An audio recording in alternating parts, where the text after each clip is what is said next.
বেশ কিছু chicken leg piece আমি আলাদা করে রেখে দিয়েছিলাম, সেগুলোকেই আজকে খুব সুন্দর করে রান্না করে নিচ্ছি।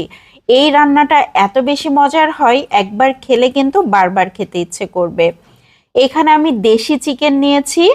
দেশি চিকেনের লেগ পিসগুলোকে আমি আলাদা করে রেখে দিয়েছিলাম। তার মধ্যে লবণ আধা চা চামচ, লাল মরিচের গুঁড়াও দিয়ে দিয়েছি আধা চা চামচ, এক স্লাইস লেবু দিয়ে খুব ভালো করে মাখিয়ে নিচ্ছি। এখন একটা সাইডে রেখে চুলাতে প্যান বসিয়ে দিয়েছি। তার মধ্যে 3 টেবিল চামচের মতো সয়াবিন তেল দিয়ে দিয়েছি। 1 টেবিল চামচ দিয়ে দিচ্ছি ঘি। ঘি দিলে খুবই সুন্দর একটা শাহি ফ্লেভার আসে। এখন সেই চিকেনগুলোকে দিয়ে দিচ্ছি, উল্টে পাল্টে ভেজে নিব।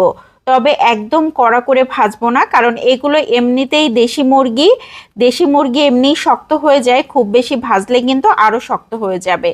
এজন্য আমি উল্টে পাল্টে বেশ কিছুক্ষণ ধরে এভাবে নেড়ে চেড়ে হালকা করে ভেজে নিয়েছি।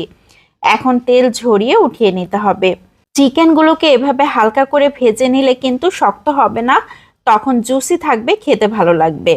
অবশিষ্ট তেলের মধ্যে গোটা গরম মশলা দিয়ে দিয়েছি, এলাচ, দারুচিনি, তেজপাতা, পেঁয়াজ কুচি দিয়ে দিয়েছি আধা কাপের মতো। খুব ভালো করে নেড়ে চেড়ে নিচ্ছি। এখন দিয়ে দিচ্ছি লবণ 1/4 চা চামচ। আবারও খুব ভালো করে নেড়ে চেড়ে ভেজে নিচ্ছি। পেঁয়াজটা যতক্ষণ না পর্যন্ত নরম হয় আমি নেড়ে চেড়ে নিয়েছি। এখন দিয়ে দিচ্ছি 1 টেবিল চামচ পেঁয়াজ পেস্ট, 1 চা চামচ রসুন পেস্ট, আধা চা চামচ আদা পেস্ট। আদা রসুনের গন্ধটা দূর হওয়া পর্যন্ত ভেজে নিয়েছি। এখন সামান্য একটু পানি দিয়ে দিলাম মশলাটাকে কষিয়ে নেবার জন্য। এখন দিয়ে দিচ্ছি জিরা পেস্ট 1 চা চামচ, ধনিয়ার গুঁড়া 1 চা চামচ, লাল মরিচের গুঁড়া 1 চা চামচ। মরিচটা বুঝে দিতে হবে, যে যেমন পছন্দ করেন। আধা চা চামচ দিয়ে দিয়েছি শাহি গরম মশলার গুঁড়া। এখন খুব ভালো করে মশলাটাকে নেড়ে চেড়ে কষিয়ে নিতে হবে। এখন দিয়ে দিচ্ছি টক দই 2 টেবিল চামচ। এখানে বাদাম পেস্ট দিয়ে দিয়েছি 1 টেবিল চামচ। খুব ভালো করে সব কিছু মিশিয়ে নিচ্ছি আর মশলাটাকে কষিয়ে নিচ্ছি। এভাবে নাড়াচাড়া করতে করতে যখন তেল উঠে আসা মতো হয়ে যাবে, তখন চিকেনগুলোকে দিয়ে দিচ্ছি। চিকেনগুলো দেবার পর খুব ভালো করে নেড়ে চেড়ে নিতে হবে।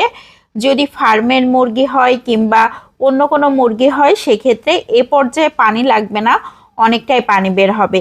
কিন্তু আমি দেশি চিকেন নিয়েছি, এজন্য আধা কাপের মতো পানি দিয়ে দিয়েছি খুব ভালো মতো কষিয়ে নেবার জন্য। ঢাকনা দিয়ে ঢেকে রান্না করে নিচ্ছি 10 মিনিটের মতো।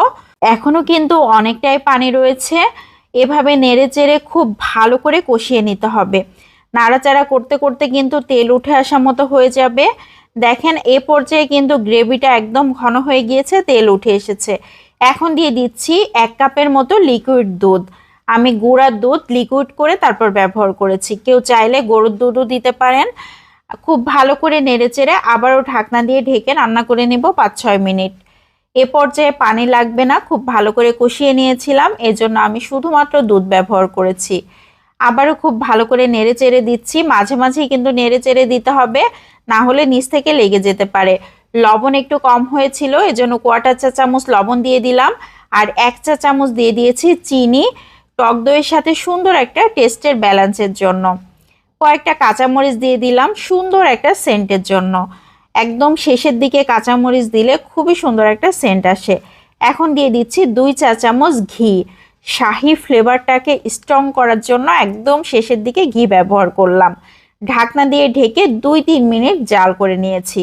এ পর্যায়ে এত সুন্দর একটা ঘ্রাণ আসছিল, কাঁচামরিচের একটা সুন্দর সেন্ট আর ঘিয়ের সেন্ট মিশে অসাধারণ একটা সেন্ট তৈরি হয়েছে।